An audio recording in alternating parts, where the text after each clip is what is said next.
versículos do 1 ao 4. Ó Senhor Jesus. Vamos ler esses versículos de pé? Que tal? Louvado seja o Senhor. Romanos 1, do 1 ao 4. Vamos ler da seguinte forma. Os irmãos leem o 1, as irmãs o 2, os irmãos o 3 e as irmãs o 4. Tá bom? Vamos começar os irmãos. Paulo, servo de Jesus Cristo, chamado para ser apóstolo, separado para o evangelho de Deus, o qual prometido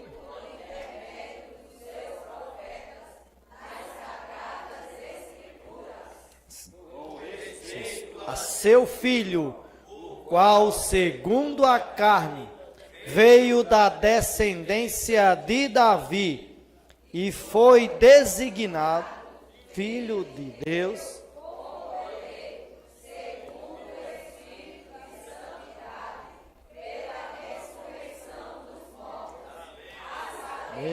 Jesus Cristo. Todos juntos vamos ler o 16. Amém. 1,16 de Romanos. Pois não me envergonho do evangelho, porque é o poder de Deus para a salvação de todo aquele que crê, do judeu, também do grego. Vamos aproveitar que estamos de pé e vamos orar de 2 em 2, tá? Vamos fazer uma oração pela palavra, para que essa palavra possa operar em nós como o evangelho, que é o poder de Deus. Senhor Jesus.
Amém. Oh, Senhor Jesus, Senhor, nessa noite, Senhor, nos colocamos diante de Ti. Precisamos da Sua presença. Precisamos do infundir da Tua vida. Senhor, sem a Tua vida nós não prosseguimos. Ó Senhor Jesus, obrigado porque um dia o Senhor nos salvou. Obrigado, Senhor, que por meio desse evangelho, a nossa vida cristã está tendo prosseguimento. Nós podemos prosseguir em Ti toda a nossa carreira, Senhor, para sermos como Paulo, que no final da vida pôde dizer: combati o bom combate, guardei a fé. Senhor, que cada um de nós nessa noite, possa estar prosseguindo por meio do evangelho, Senhor, com essa carreira cristã, o evangelho que é o Teu poder, que nos faz nos livrar de todas as coisas negativas, nos faz nos viver uma vida em Ti. Ó Senhor Jesus, supre-nos nessa noite. Fala para a Tua igreja, fala conosco, ó Senhor Jesus, ó Senhor Jesus. Então, irmãos, nós chegamos à primeira mensagem do 3º volume do Alimento Diário, que vai ser falada amanhã, tá? Pelo irmão Ricardo. E, como os irmãos sabem, um dia do final de semana se fala o alimento diário, e no outro dia a gente sempre tem uma mensagem extra ou também mensagem complementar para os irmãos. Então, Conforme a comunhão dos irmãos, nós vimos que amanhã será falado a palavra da primeira semana do alimento diário.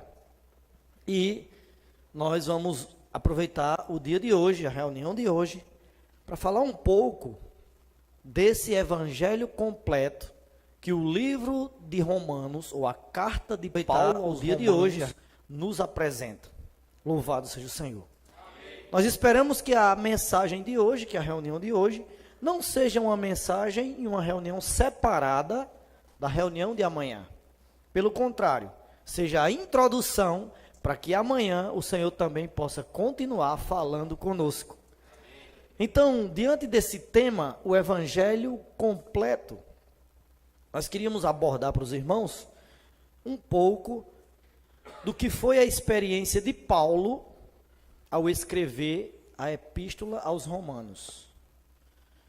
Nós fomos acostumados, desde a nossa criação humana, católica, alguns passaram pelo catolicismo, outros não, mas nós somos acostumados a entender que existem 4 evangelhos, que 4 livros na Bíblia compõem o evangelho: Mateus, Marcos, Lucas e João. Isso está corretíssimo, porém incompleto. O evangelho é o poder de Deus, não é simplesmente 4 livros da Bíblia. O evangelho é todo o falar de Deus para seu povo. O evangelho é tudo que se relaciona de boa nova de Deus para os homens. São as notícias novas trazidas de Deus para os homens. E nesse livro de Paulo, nessa carta de Paulo aos Romanos, ele apresenta de uma forma completa a questão do viver humano do Senhor, da sua morte e ressurreição, e da inserção dos judeus e dos gentios no corpo de Cristo, e por fim, a maneira de como nós devemos viver a vida da igreja. Então eu queria abordar de maneira rápida alguns pontos sobre essa questão. O primeiro que nós precisamos entender é em que contexto Paulo escreveu aos Romanos. Irmãos, Roma na época do Império Romano, era a principal cidade do mundo. Era o principal território para onde as pessoas queriam ir. Hoje, é comum as pessoas quererem ir para determinados lugares do mundo, como sendo cidades ou países principais do mundo, não é? As coisas estão difíceis aqui, eu acho que eu vou para os Estados Unidos. Não é? Desenvolver lá algum trabalho, alguma coisa para ganhar dinheiro. Isso é comum. Outros falam, não, eu vou para a Europa. Talvez a Europa seja o centro do mundo. Então é comum que as pessoas afluam para algum lugar, não é, onde podem dar uma perspectiva melhor de vida para elas. Na época, as pessoas afluíam para Roma. Roma era a cidade que atraía todas as pessoas a viverem lá. Porque em Roma se encontrava o centro e a capital do Império Romano, que conduzia o mundo inteiro da época. Então a igreja em Roma foi gerada nesse contexto. Se formos olhar o capítulo 16, você vai ver um monte de pessoas que Paulo saúda fulano de tal, saúdo cicrano, saúdo fulano.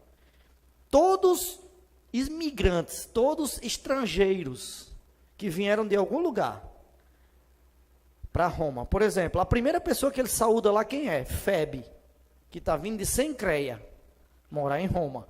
Mandou acolher aquela jovem que podia servir ali.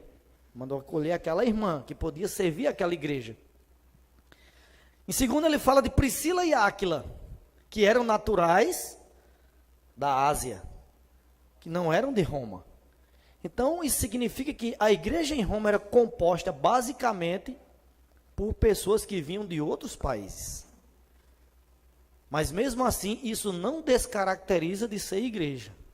Louvado seja o Senhor.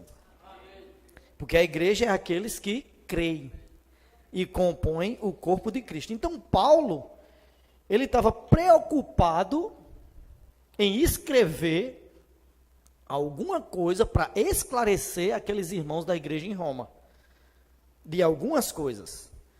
Ele pareceu a Paulo e, consequentemente, o Espírito o instruiu e o inspirou a escrever uma carta para esclarecer para aqueles irmãos que ali estavam o que era o Evangelho de Deus. É por isso que ele iniciou dizendo, né? Paulo, se referindo a ele, tá? Ele está endereçando uma carta e o cabeçalho é o seguinte: Paulo, servo de Jesus Cristo, chamado para ser apóstolo, separado para o Evangelho de Deus. Então, essa introdução de Paulo, ele já começa a falar, né, para aqueles irmãos que estavam em Roma, principalmente judeus, principalmente alguns que vieram da Judéia, a trabalho, ou preso, ou de alguma maneira estavam em Roma, e creram no Senhor, estavam fazendo parte da igreja, que Paulo, o apóstolo Paulo, havia sido separado por Deus para o Evangelho, para anunciar o Evangelho. No versículo 2 ele fala: o qual foi por Deus, outrora, prometido por intermédio dos seus profetas nas sagradas escrituras. O qual o quê? O Evangelho. O Evangelho havia sido prometido por Deus. Essas boas novas, principalmente do Novo Testamento, já havia sido anunciada há muitos anos atrás e prometida às pessoas, ou aos pais, como ele fala aqui, pelos profetas, tá? Aí o versículo 3, ele começa a explicar de que trata o Evangelho. Qual era a boa nova para os romanos?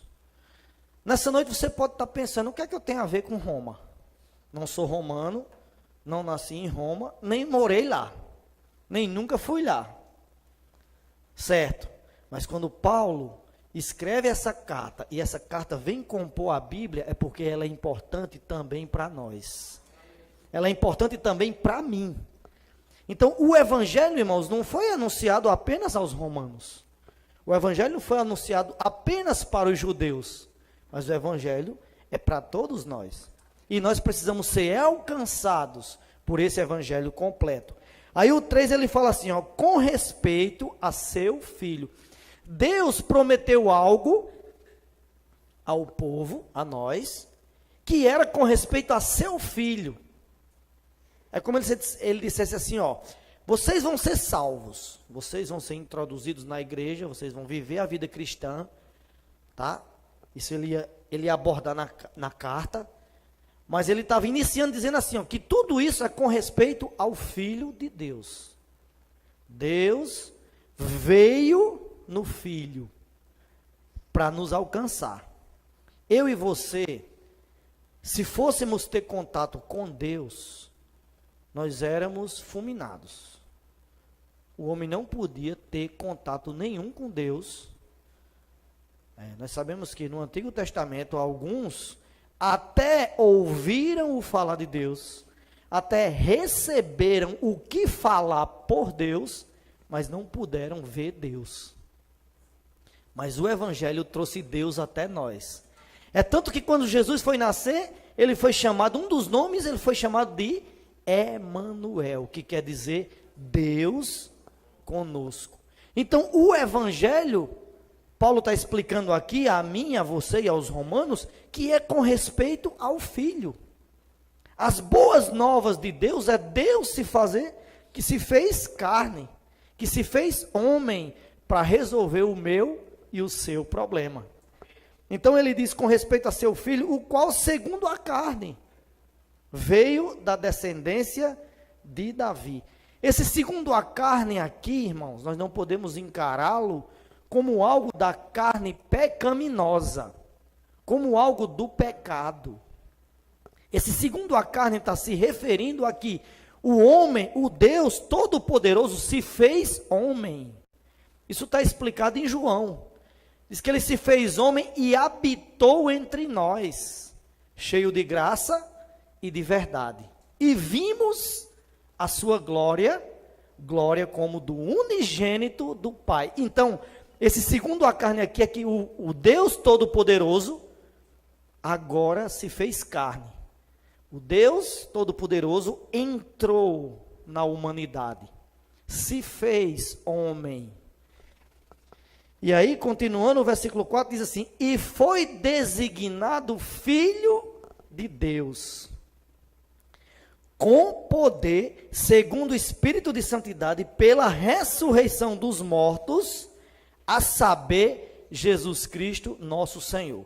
Quando ele diz que primeiro ele veio da descendência de Davi, ele quis dizer que o próprio Deus, o Deus Todo-Poderoso, se fez homem, entrou na humanidade. Mas quando ele diz que foi designado Filho de Deus, com poder, segundo o Espírito de Santidade, pela ressurreição dos mortos, ele está querendo dizer que agora, esse Filho se fez Deus, elevou agora a humanidade até a divindade. E o evangelho completo de Deus é pegar criaturas como nós, que não criamos no Senhor, salvar, regenerar e começar um trabalho, iniciar um trabalho em nós de santificar-nos, de justificar-nos, de passar por todo um processo e agora nos fazer como Deus é, em vida e natureza. Mas, claro, como Pedro fala, sem a deidade. Nós nunca vamos ter o poder de ser adorados como Deus, mas nós seremos como Deus é. Então, o evangelho, que é o poder de Deus, está fazendo esse trabalho em nós. Irmãos, a gente às vezes não consegue mensurar com a mente humana o quanto Deus deseja se trabalhar em nós. Eu acho que até a gente menospreza aquilo que Deus quer fazer em nós. Nós nos achamos incapazes, e realmente somos incapazes, mas Deus tem o poder de transformar pecadores em filhos de Deus. E de transformar filhos de Deus em vencedores. Em pessoas que vão expressar o próprio Deus aqui na terra. Isso não está na capacidade humana, isso não está na habilidade cultural de entender, isso só se dá por meio da vida de Deus sendo vivida em nós, no nosso dia a dia. É por isso que o livro de Romanos, nesse início, Paulo mostra que Deus se fez carne e viveu um viver humano perfeito, e depois ele morreu, ressuscitou, para que pudesse elevar a humanidade até a divindade. Nós precisamos, irmãos, e desfrutar desse livro de Romanos, assim, com uma reverência tamanha, porque esse livro quer nos encaminhar para algo que nós talvez nem pensemos que somos capazes de alcançar. Esse livro quer lhe encaminhar até a glorificação. O que é a glorificação? É Deus ser visto em você. Deus quer ser visto no homem. Tem um cantor evangélico, né, que até gravou uma música que dizia assim: você é um espelho. Já ouviram isso, né? Que reflete a imagem do Senhor. Deus lhe criou e me criou para se ver em nós. Eu não sei, irmãos, o quanto a gente pode imaginar, né? Talvez a mente humana seja incapaz de imaginar. O Deus Todo-Poderoso quer olhar para Franklin, desse jeito que ele é, e se ver nele. Desse jeito que eu estou falando assim, bonitão, né? Deus quer se ver em nós, irmãos. Deus quer olhar para você e se ver em você. E quem está fazendo esse trabalho é o Evangelho.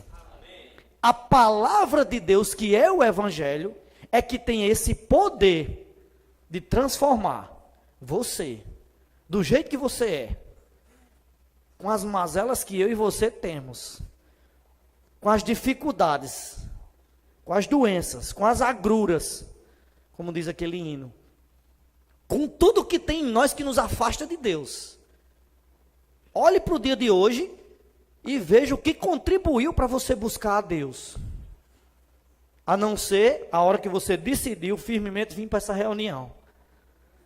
Quando você disse, eu vou para a reunião. Tudo conspirou para você não vir. Porque é assim com todos nós, não tem para onde correr. Até na hora de sair dá vontade de ficar. Tudo conspira para você não vir. Então, fora a sua decisão firme de vir para a reunião, nada contribuiu para você buscar a Deus, mas você buscou. Mas você invocou o nome do Senhor.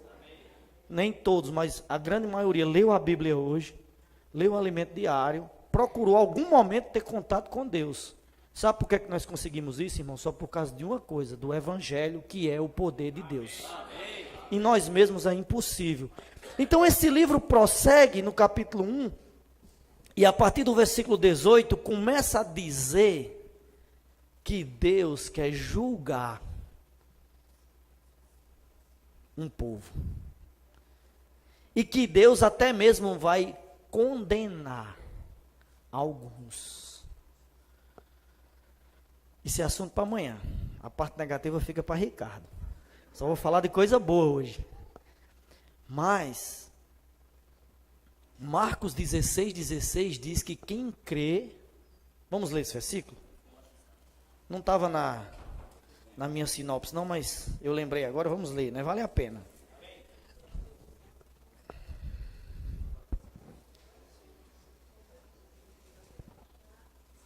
Marcos, o Evangelho de Marcos, tá? O livro de Marcos, capítulo 16, versículo 16.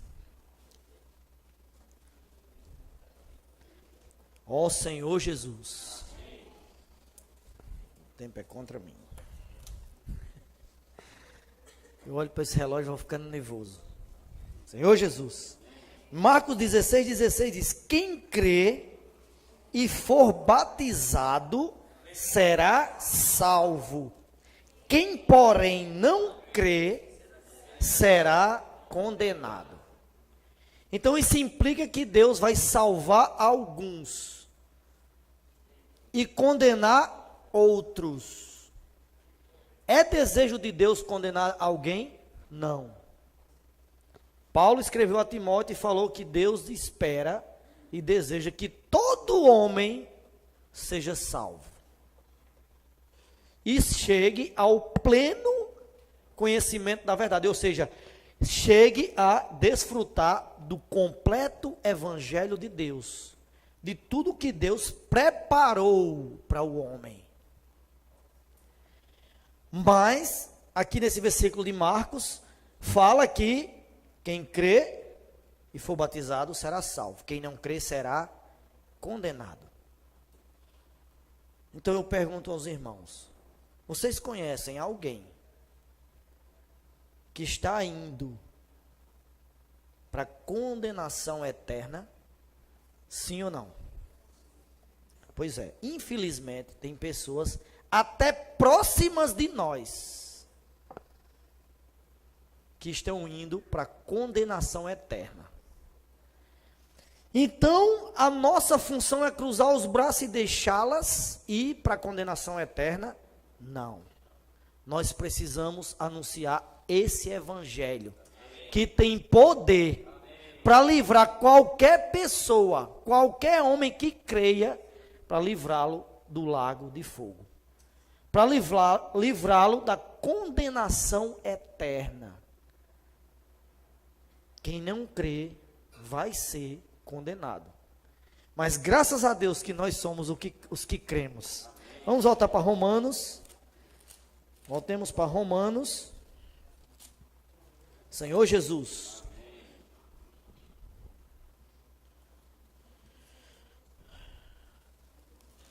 Desse início do versículo 18, do capítulo 1, até o capítulo 8, nós vamos vendo o desenrolar. Paulo vai mostrando como o homem é incapaz de buscar a Deus, mas como Deus é capaz de salvá-lo.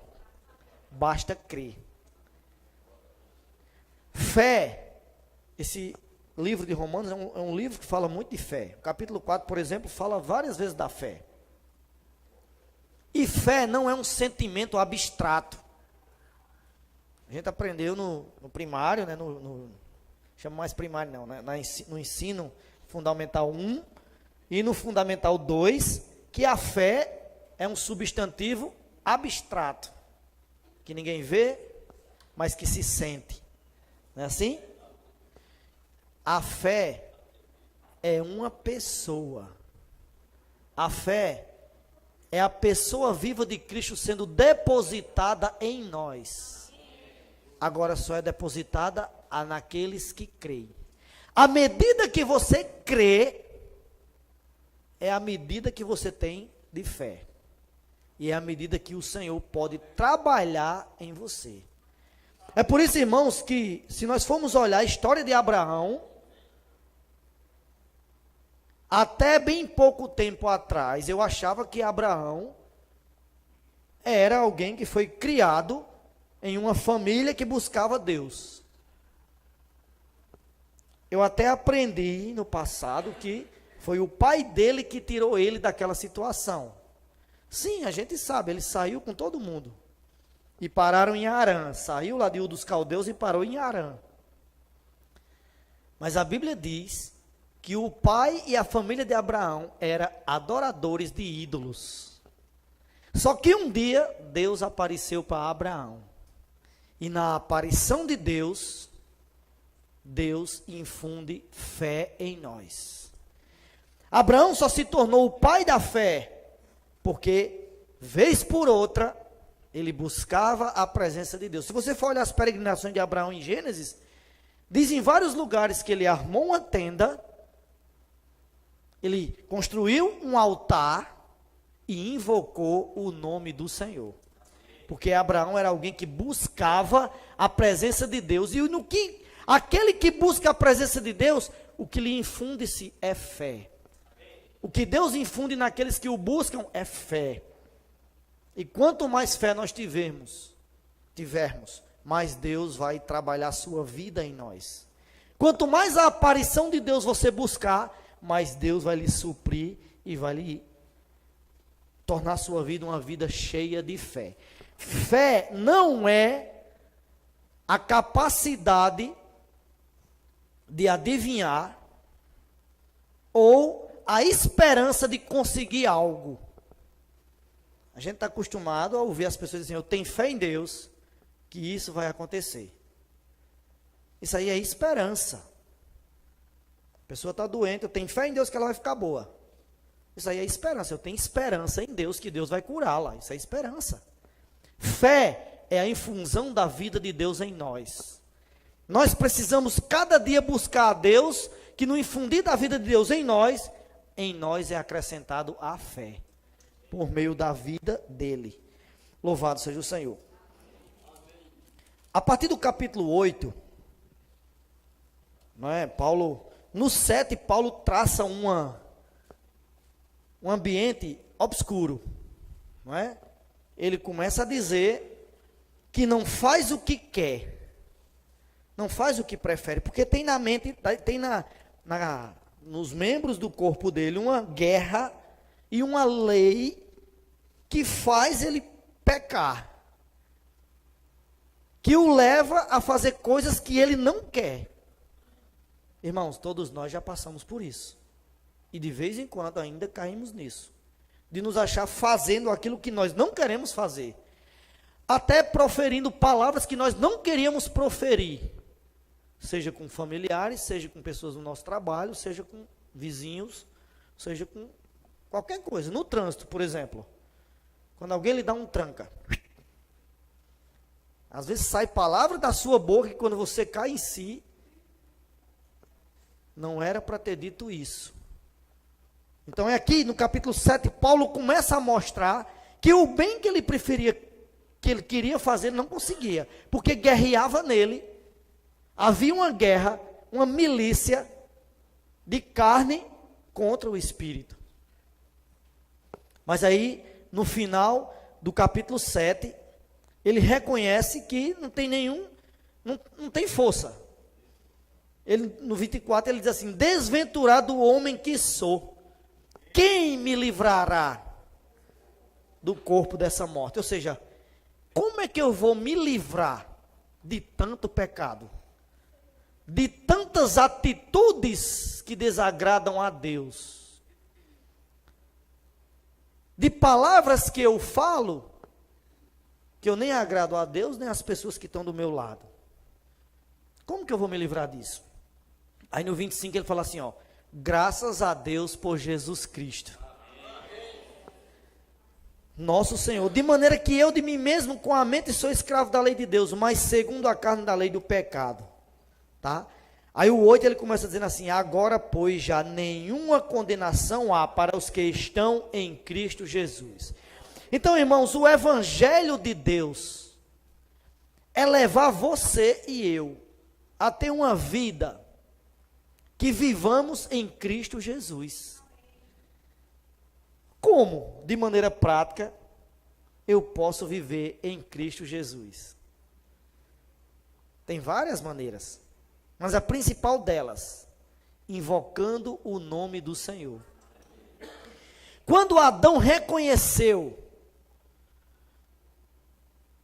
que ele não conseguia, porque ele pecou, ele desobedeceu a Deus, ele se escondeu, Deus veio, providenciou para ele uma justificação, matando um cordeiro, colocando as peles para cobrir a nudez dele, imolando ali, derramando aquele sangue. Os filhos que vieram dele, um matou o outro. Caim matou Abel. Chegou um certo descendente de Adão, filho de Sete, que eles colocaram o nome de Enos, porque eles perceberam: não dá, eu não consigo. Enos significa fraco, frágil e mortal. Imagina só, vocês que casaram agora, ou os que ainda vão casar, quando nascer um filho na sua casa, botar o nome de Enos. Diz assim, ó: tu é fraquinho, viu? Porque a teoria hoje, a psicologia hoje tem que dizer assim: eu posso, eu consigo, não é? Você pode. Não diga que você não pode, você pode. Sim, nós podemos, em Deus. Só em Cristo Jesus. Em nós mesmos, na nossa própria mente, vivendo por nós mesmos, nós não conseguimos nada. Mas, no capítulo 5 de Romanos, fala que, no versículo 12, diz que aquele pecado de Adão da desobediência passou a todos os homens, porque todos pecaram. Mas também quando o homem reconheceu que era fraco e invocou o nome do Senhor, essa lição também passou a todos os homens. E os homens agora podem se chegar a Deus invocando o nome dele. Os homens podem abrir suas bocas e dizer: Senhor Jesus. E Paulo também explica no livro de Coríntios que ninguém pode dizer Senhor Jesus, senão pelo Espírito Santo. Tem até uma versão que diz assim: se não for pela ação do Espírito Santo. Ou seja, quando você invoca o nome do Senhor, o Espírito Santo está agindo dentro de você. Por isso que Paulo fala: crer com o coração e confessar com a boca. Quando você crê com o coração e confessa com a boca, sabe o que está acontecendo dentro de você? O Espírito Santo está se movendo em você e está lhe salvando completamente. Então, irmãos, os capítulos 9 a 11, eu estou só aqui, essa mensagem de hoje é para dar um panorama geral do que é o livro de Romanos, para que a gente entenda, até porque nós vamos passar mais 6 meses desfrutando do livro de Romanos. A próxima conferência de setembro, o tema geral dele vai ser salvos pela sua vida, pela vida de Deus, tá? Que nós somos salvos pela vida de Deus. Então serão mais 6 meses, de setembro até fevereiro do ano que vem, desfrutando ainda do livro de Romanos. Então eu estou mostrando um pano de fundo geral do que é o Evangelho de Romanos, o livro de Romanos, para que nós entendamos o que esse livro propõe O que esse livro mostra para que nós prossigamos a nossa vida cristã. Dos capítulos 9 ao 11, Paulo faz aqui uma inserção, tá? É como se ele tivesse enxertado um trecho, que são 3 capítulos falando sobre os judeus, falando sobre os judeus também podem crer em Jesus. Então é como se ele estivesse mostrando assim, ó, o evangelho não é só para os gentios. Nós sabemos que Paulo é o apóstolo que Deus escolheu para levar a palavra aos gentios, ou seja, aqueles que não são judeus. E que o evangelho veio, que o Senhor Jesus veio para o que era seus, para os judeus. Mas os judeus o rejeitaram.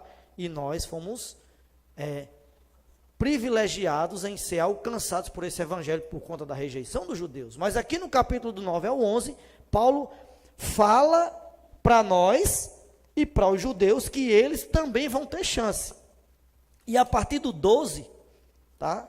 Do capítulo 12 até o 16, aí Paulo vai mostrar que todos os que creem, gentios ou judeus, precisam ter um viver na vida da igreja. Precisa que essa vida que entrou neles por meio do evangelho se desenvolva. Seja uma vida em constante movimento.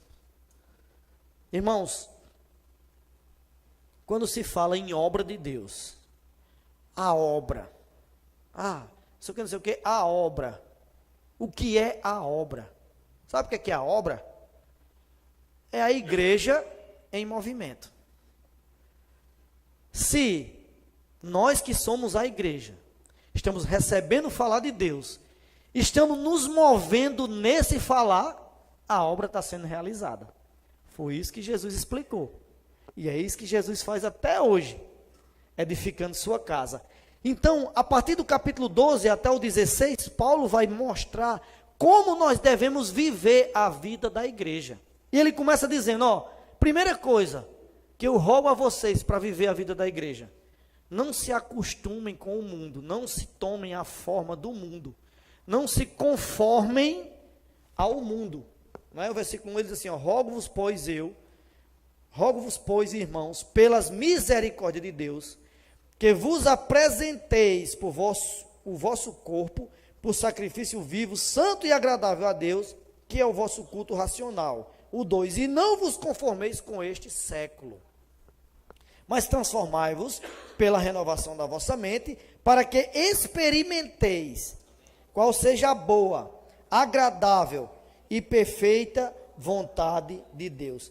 Então, irmãos, o que Paulo está querendo dizer aqui é o seguinte: você creu no Senhor, você recebeu a vida dele, você está na vida da igreja, agora você precisa se apresentar.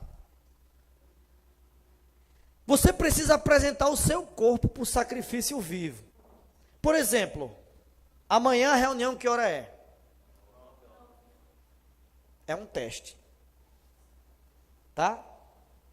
O domingo é o dia que todo mundo acha, já botou na cabeça, que é o dia de descansar.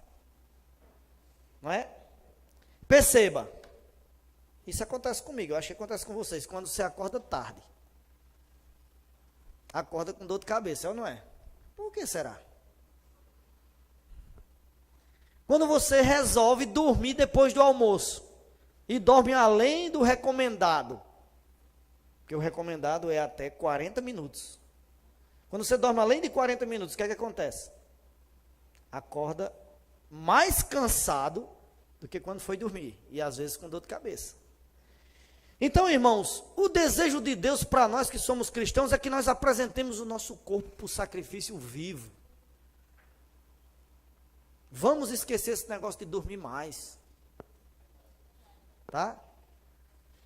Os irmãos mudassem a reunião para de noite, era melhor. 5 horas da tarde seria tão bom, que além de eu dormir até tarde, eu podia almoçar, dormir de novo e ainda dava tempo de vir para a reunião. Paulo fala assim, quer viver a vida cristã?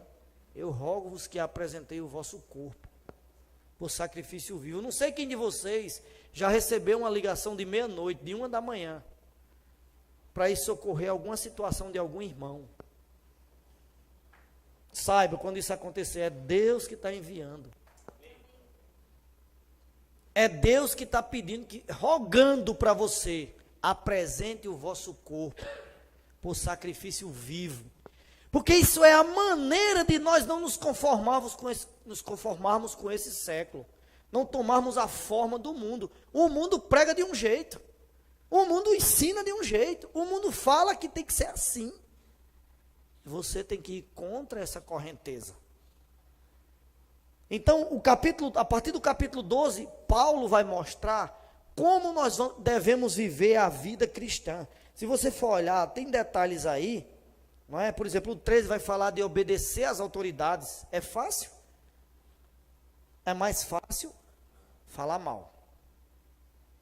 Não é? Ah, porque Dilma, Temer, não sei quem, são ladrão, são isso, são aquilo.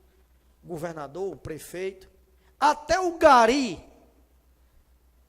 Às vezes você vê um gari varrendo a rua e você não entende que ele é uma autoridade naquela hora.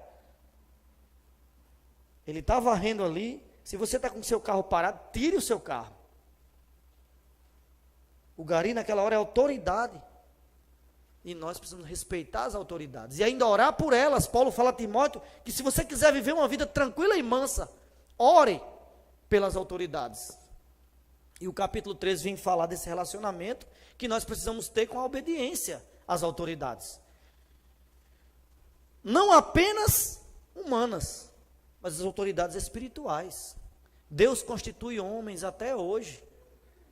E muitas vezes a gente se acha no direito de falar mal dos homens. Isso é falta de temor a Deus. Precisamos orar pelas autoridades. Se elas estão erradas, as autoridades na igreja, por exemplo, que conduz as igrejas, que conduz a igreja na cidade, se está errada, quem trata com ela? Deus. Quem tratou com Saul? Davi teve chance de matar Saul 2 vezes. E Saul estava procurando matar Davi. O que acha, Júlio, de tu pegar uma causa para defender Davi, ele tendo matado Saul? Legítima defesa, era ou não era? Saul não estava ali para matar ele? Ele era absolvido de 7-0, eu tenho certeza. Mas ele falou assim, ó, não estenderei a mão contra o ungido de Deus. Quem era o rei? Respondam, quem era o rei? Saul, mas Samuel, que era o profeta que ungia, tinha ungido quem? Davi. Aos olhos de Deus, o rei já era Davi. Mas ele falou que não poderia estender a mão contra o ungido de Deus. Saul estava totalmente errado. Totalmente desqualificado para ser rei.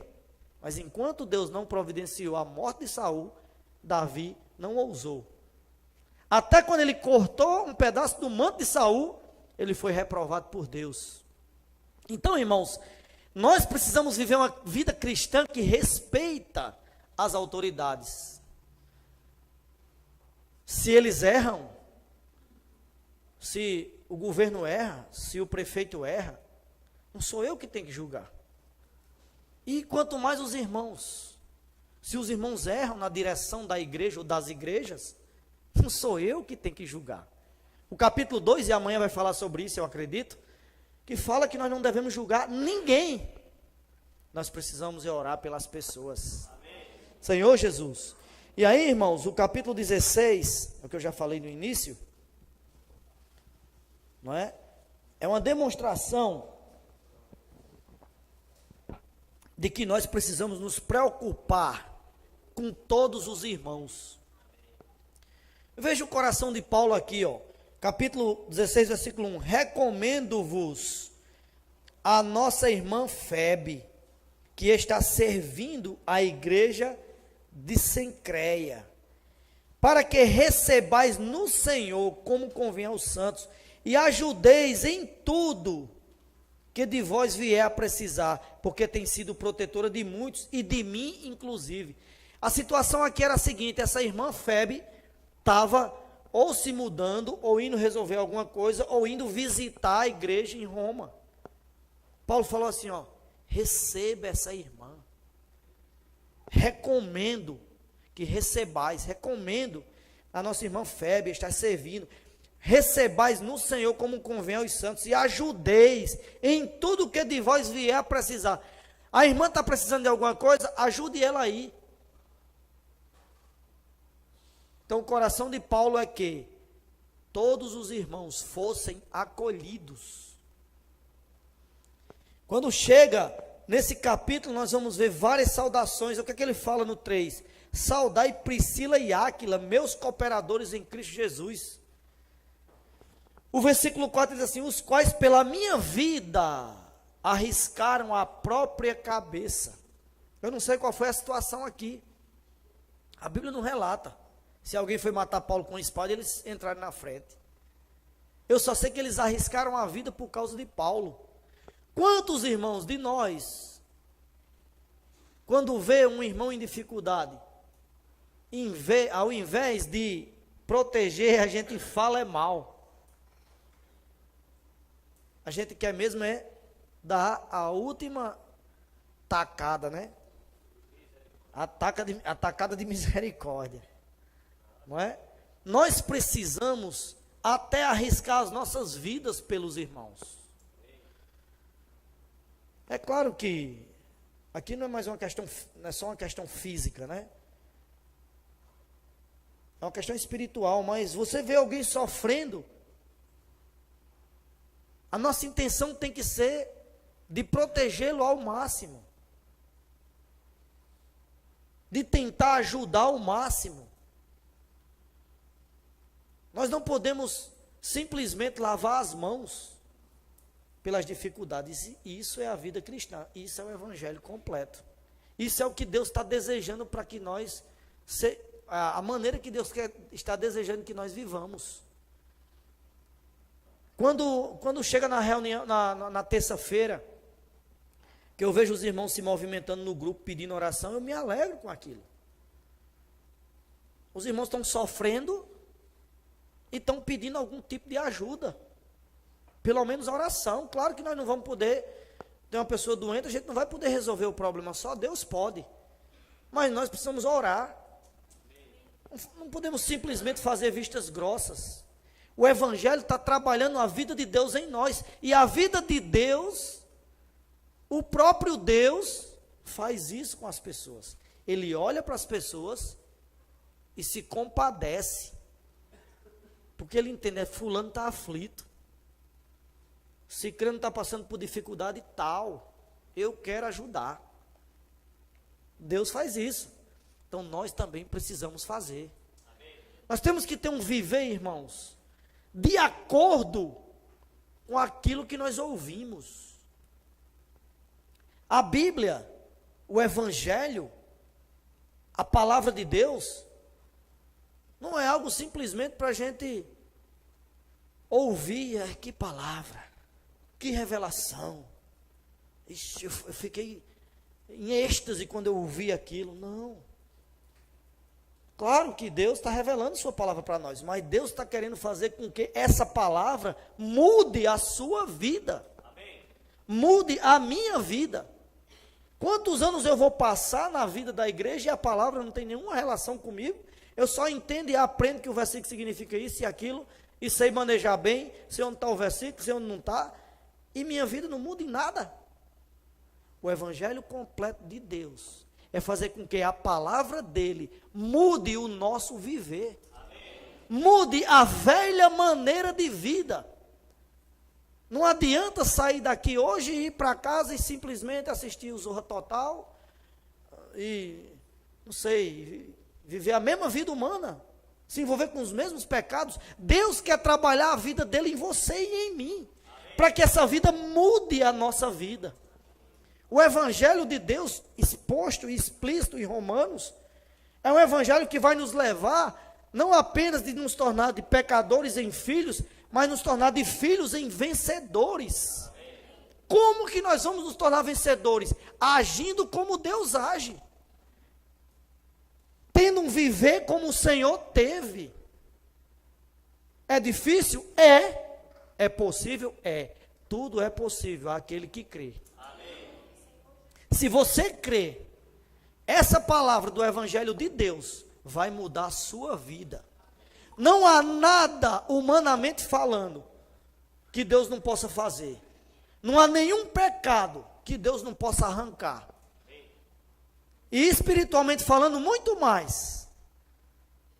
Deus pode tudo. Deus pode todas as coisas. E o trabalho do Evangelho não é simplesmente exposição de verdades.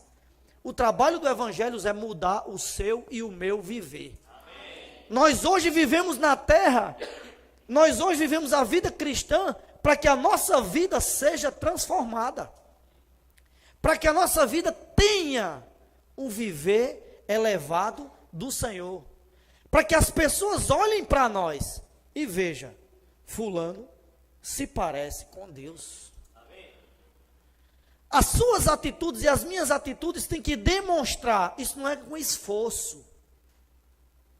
Isso é, de tanto termos a aparição de Deus em nosso viver, Ele vai fazer com que a nossa vida demonstre para outros que Deus vive conosco. Que Deus rege o nosso viver. É quem domina-nos. E não a nós mesmos. Quem está sentado no meu trono? Sou eu mesmo. Muitas vezes. E tem irmãos que dizem assim, eu sou assim mesmo. E tem que me aguentar. Irmãos, nós precisamos deixar o Evangelho de Deus nos mudar. A palavra de Deus, a aparição de Deus, vai infundir a vida dele em nós. Agora, nós recebemos se quisermos. Nós podemos simplesmente rejeitar, como os judeus fizeram. Mas o desejo de Deus é que a vida dele se infunda em nós, a ponto de nós o expressarmos. Amém. Esse é o Evangelho completo de Deus. Louvado seja o Senhor. Amém. Então, creio que deu para falar o pano de fundo de Romanos, mas a conclusão era essa, de que nós possamos deixar que a vida de Deus nos transforme. Jesus é o Senhor. Vamos agora fazer pequenos grupos, né? Os adolescentes precisam se juntar, tá? Um só lugar para ruminar essa palavra, tá? Então vamos em pequenos grupos ruminar essa palavra. Jesus é o Senhor.